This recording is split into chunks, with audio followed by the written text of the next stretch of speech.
അയോധ്യ രാമക്ഷേത്രത്തിൽ വൻ തട്ടിപ്പിന്റെ കൂടുതൽ വിവരങ്ങൾ പുറത്ത്. പ്രാണപ്രതിഷ്ഠയ്ക്ക് സംഭാവനയായി ലഭിച്ച 60 വെള്ളിക്കട്ടകൾ കാണാനില്ല.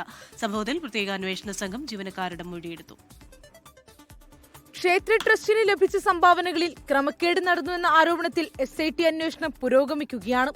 ഇതിനിടെയാണ് 60 കിലോ വെള്ളിക്കട്ടകൾ കാണാനില്ലെന്ന വിവരം കൂടി പുറത്തുവരുന്നത്. പ്രാണപ്രതിഷ്ഠാ ചടങ്ങിനിടെ ജ്വല്ലേഴ്സ് അസോസിയേഷൻ എന്ന സംഘടന രാംലല്ലയ്ക്ക് സമർപ്പിച്ചതായിരുന്നു വെള്ളിക്കട്ടകൾ. ജ്വല്ലറികളിൽ നിന്നുള്ള സംഭാവനകൾ ശേഖരിച്ചാണ് വെള്ളിക്കട്ടകൾ ക്ഷേത്രത്തിന് നൽകിയതെന്ന് അസോസിയേഷൻ പ്രസിഡന്റ് പറഞ്ഞു.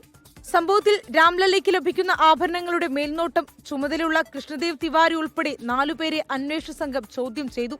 രാമക്ഷേത്രത്തിലെ സംഭാവനകളിൽ ക്രമക്കേട് നടന്നിട്ടുണ്ടെന്ന ആരോപണത്തിൽ SIT അന്വേഷണം പുരോഗമിക്കുകയാണ്.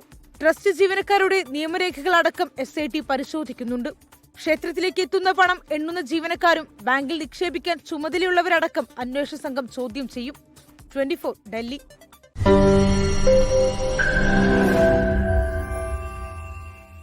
ലോകത്തെവിടെയായാലും ഏത് സമയത്തും 24 വാർത്തകളും ഓഗ്മെന്റഡ് റിയാലിറ്റി പാക്കേജുകളും എക്സ്പ്ലെയിനറുകളും വിശദമായി കാണാൻ ഞങ്ങളുടെ YouTube ചാനൽ നിങ്ങൾക്ക് സബ്സ്ക്രൈബ് ചെയ്യാം.